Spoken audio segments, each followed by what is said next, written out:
역사와 그리고 고대 문명에 따르면 그리고 여리고성을 발굴한 연구 자료를 보면 여리고성은 난공불락이라는 단어를 연상시킬 수 있을 만큼 강력하고 견고한 요새였다라고 이야기를 합니다. 여리고성의 중심지 그 도심지로 들어가려면 먼저 두 개의 성벽을 거쳐야 한다고 합니다. 그리고 바깥쪽의 외벽의 높이는 약 총 12m가 되었다고 합니다. 그리고 안쪽 성벽에 있는 안쪽 성벽 안에는 도시가 형성되었는데 그 면적은 한 7,300평 정도 되었다고 이야기를 하고, 그리고 이 안쪽 벽과 그리고 바깥쪽 벽 그 사이에도 사람들이 살았는데 그 총 면적이 11,000평 정도 되었다라고 이야기를 합니다. 이제 그 정도 되면 한 1,200명 정도 살 수 있는 면적인데요. 지금은 1,200명 살 수 있는 그런 면적이 작은 땅이라고 이야기를 할 수 있겠지만 그 당시에는 좀 제법 큰 성이었다라고 이야기를 합니다. 오늘 본문의 말씀에 보면 15절의 말씀에 보면 그의 집 라합의 집에 대해서 나오고 있는데 그의 집이 성벽 위에 있으므로 그가 성벽 위에 거주하였음이라라고 표현되고 있습니다. 이제 그렇게 이런 상황들을 보았을 때 이미 이제 라합의 집은 안쪽 성벽과 그리고 바깥 성벽 그리고 그 바깥 성벽 그 위에 위치하였다라고 우리는 볼 수 있는데요. 이제는 그 상황, 그런 위치 가운데서 이제 여호수아가 보낸 두 명의 정탐꾼이 그 여리고성을 이제 도망치려 하는 그 모습을 오늘 말씀에서 볼 수 있습니다. 그런데 이 정탐꾼의 마음은 어떠했을까요? 여호수아의 명령을 받고 이제 여리고성을 엿보러 정탐하러 이 성에 들어왔는데 사실 아무것도 못하고 발각된 것이었습니다. 그들이 이제 자신을 숨기기 위해서 자신의 신분을 숨기기 위해서 기생 라합의 집에 들어갔는데 자신의 쉽게 발각이 되었고 여리고 성의 왕에게 보고가 되었고 또 여리고 성의 왕은 그의 부하들을 보내서 그들을 잡으려 하는 그 모습 가운데서 결국은 여리고 성에 정탐을 하러 온 그들은 아무 일을 못하고 어떻게 보면 숨어 지내다가 도망하는 그 모습을 볼 수 있습니다. 22절에서 24절까지 말씀해 보면 특별히 24절 이해 나는 그들의 이야기를 보면 그들이 여호수아에게 보고를 하는데 그들이 보고하는 내용은 단 한 가지였어요. 그것이 무엇이냐면 여호와께서 그 온 땅을 우리 성에 주셨으므로 그 땅의 모든 주민이 우리 앞에서 간담이 녹더이다라는 그 보고 딱 한 가지였는데 사실로 이 보고 한 가지는 라합에서 들은 이야기였습니다. 사실 그들의 역할, 그들의 임무는 실패로, 그들의 미션은 실패로 돌아갑니다. 그럼에도 불구하고 우리는 여호수아를 통해서 알 수 있는 것은 무엇이냐면 그 말 그대로 하나님께서 인도하신 가운데로 들어갔을 때 그들은 여리고성을 넘어뜨렸다라는 것입니다. 인간들의 계획 아니면 인간들이 가졌던 그 방법을 가지고 무엇인가를 이루려고 했지만 그들은 실패로 돌아가지만 하나님께서 인도하심이 있었기 때문에 하나님의 계획하심이 있었기 때문에 결국은 여리고성은 무너지고 마는 그 모습을 봅니다. 쉽게 이야기하는 것은 우리가 어떠한 계획을 하였을 때에 우리의 계획대로 되는 것이 아니라 하나님의 계획하신 그 가운데서 이끌림을 당하는 그 모습을 우리는 알 수 있다는 것입니다. 그래서 그 가운데 또한 이제 성벽을 타고 정탐꾼들이 이제 내려오는 그 가운데서 정탐꾼은 다시 한번 라합과 약속을 맺습니다. 사실로 얼마나 불안했을까요?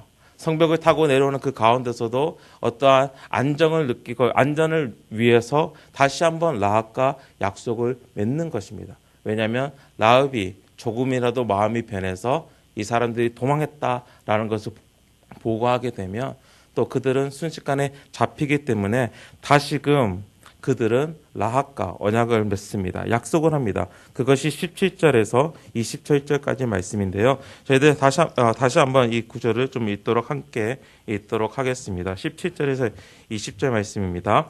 그 사람들이 그에게 이르되 내가 우리에게 서약하게 한 이 맹세에 대하여 우리가 허물이 없게 하리니 우리가 이 땅에 들어올 때에 우리를 달아내린 창문에 이 붉은 줄을 메고 내 부모와 형제와 내 아버지의 가족을 다 내 집에 모으라.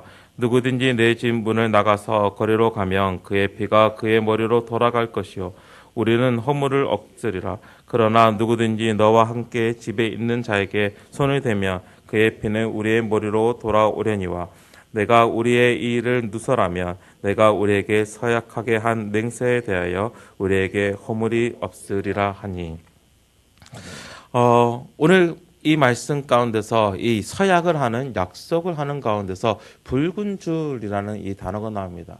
사실 이 붉은 줄은 이제 그 주 입장, 그러니까 정탐꾼의 입장에서도 그리고 라합의 입장에서도 가장 어떻게 보면 중요한 역할을 하고 있어요. 왜냐하면 생명줄과 같은 역할을 하고 있기 때문입니다. 이 붉은 줄을 타고 정탐꾼들은 성벽을 타고 한 12m 정도 된다고 말씀드렸죠. 그러면 지금 현재 아파트가 보통 한 층이 3m라면 한 4, 5층 정도 되는 그 높이인데 그곳에서 내려갈 때에 이 붉은 줄을 붙잡고 내려갔을 때 그러니까 어떻게 보면 이 생명줄 같은 역할을 하고 있었고 라합에게도 이 붉은 줄을 창문에 메어 놓으면 이 집에 있는 사람들은 모두 살 것이다라는 어떻게 보면 생명줄 같은 역할을 하는 것이 붉은 줄이었습니다. 그런데 이 붉은 줄을 보면서 우리는 쉽게 연상할 수 있는 게 있을 것 같아요.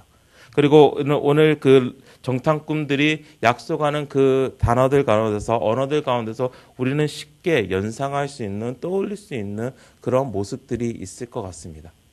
그것이 무엇이냐면 바로 유월절의 사건일 것 같아요. 유월절의 사건 가운데서 하나님께서 이집트를 치실 때 하나님께서 마지막으로 그 이집트에 대한 재앙을 내리실 때 장자에 대한 죽음이 있었는데 그렇지만 그 장자의 죽음에서 벗어나려면 그 집 문설주에 어린 양의 피를 발랐어야 됐습니다. 그리고 그 어린 양의 피가 있었을 때에 그 집에 있는 그 누구도 죽음을 당하지 않는 그러한 상황이 있습니다. 그리고 그렇기 때문에 우리는 오늘 이 말씀 가운데서 누구든지 내 집 문 밖에 거리로 나아가게 되면 죽음을 당하는 것이고 그 집 안에 있으면 생명을 얻을 것이라는 그 약속 가운데서 우리는 쉽게 유월절의 사건을 기억할 수 있으며 또한 이것을 통하여서 우리는 너무나 쉽게 결국은 예수 그리스도를 바라볼 수밖에 없다라고 이야기를 할 수 있을 것입니다. 결국은 이 붉은 줄이 라합에게는 그리고 라합과 그 가족들에게는 그 집 안에 머무르는 사람들에게는 바로 구원을 허락한 구원의 증표였다며 우리 또한 우리에게 구원의 증표가 있다면 바로 예수 그리스도시라는 것입니다. 그런데 당연히 오늘 말씀을 통해서 이 붉은 줄을 보면서 예수 그리스도를 우리는 떠올릴 수 있고 다시 묵상할 수 있는데 한 가지 더 우리가 이 붉은 줄을 보면서 나누고 싶은 것이 있습니다. 그것이 무엇이냐면 이 붉은 줄의 원래 사용되었던 목적 아니면 원래 이 붉은 줄이 의미하는 것을 좀 살펴보려고 합니다. 이 붉은 줄은 라합이 기생이었다는 점을 좀 생각해 보면 그 사용 용도를 알 수 있는데 이 붉은 줄은 원래는 줄이 아니었죠. 어떠한 천이었습니다. 6절 말씀에 보면 라합의 지붕에 3대를 말리고 있었어요. 이 3대라는 것은 세마포를 짜는 재료라는 설명이 있습니다. 그리고 그 라합은 이 세마포를 결국은 붉은색으로 염색을 했습니다. 그리고 이 기생으로서 사람들의 눈에게 부각되기 위해서 자신의 성적인 매력을 돋보이기 위해서 자신을 꾸미는 용도로 사용한 것이 바로 이 붉은 천이었습니다. 이 붉은 천을 입고 아니면 머리에 두르고 사람들을 유혹하는 그 모습이 바로 이 세마포가 이 붉은 줄이 사용된 원래의 의도, 원래의 목적이라는 것입니다. 그런데 오늘 말씀을 보면 이 붉은 줄이 어떻게 사용되고 있죠? 생명줄로 사용되고 있다는 것입니다.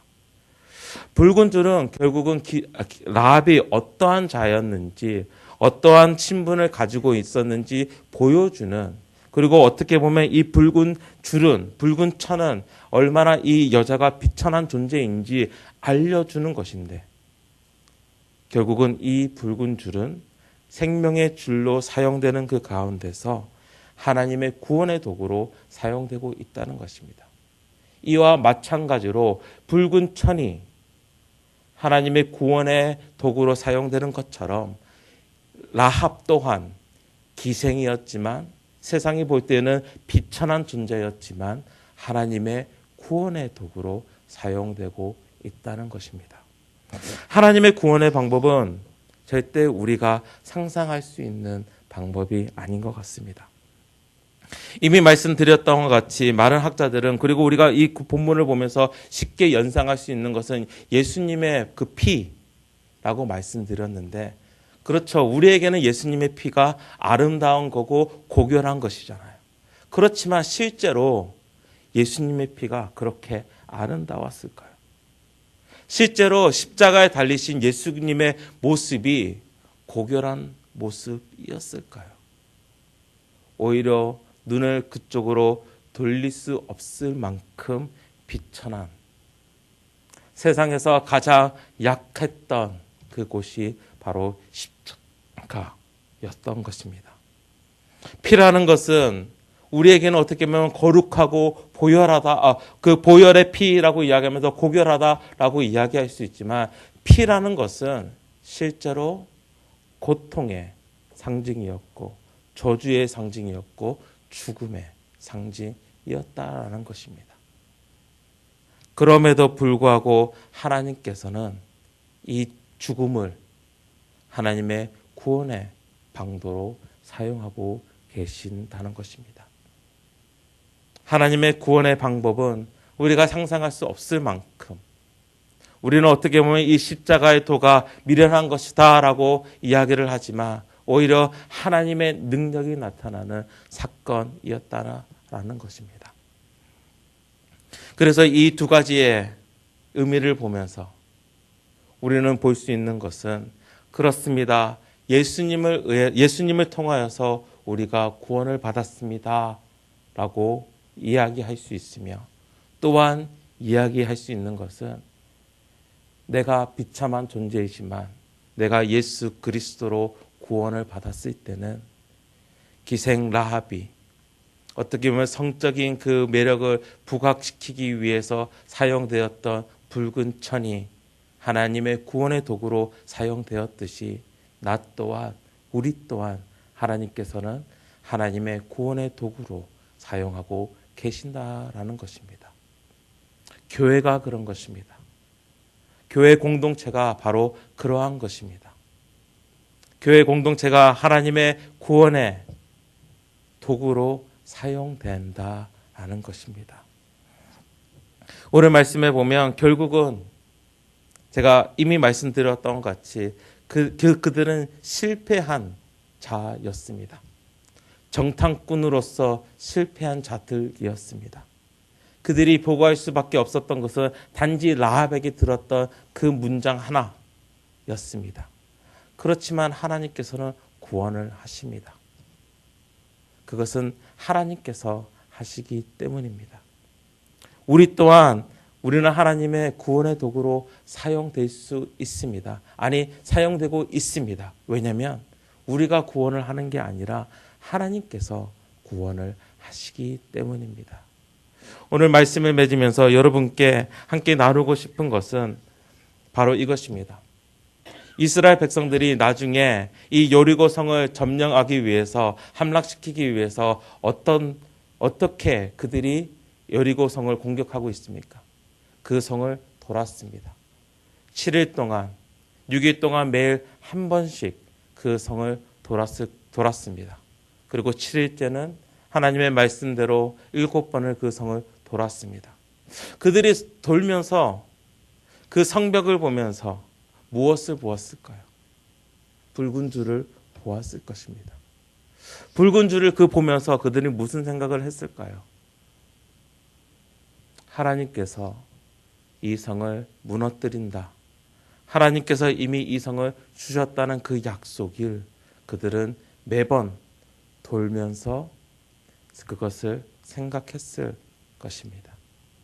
붉은 줄이 어떻게 보면 라합을 구원으로 이끄는 구원의 도구로 사용되었지만 이스라엘 백성들에게는 그 붉은 줄이 하나님의 약속이었다라는 것입니다. 우리에게도 이런 약속이 분명히 있습니다. 바로 예수 그리스도가 우리의 약속이 되십니다. 그런데 이 붉은 줄을 또 히브리어로 보면 소망, 희망이라는 단어와 비슷하게 사용되고 있습니다.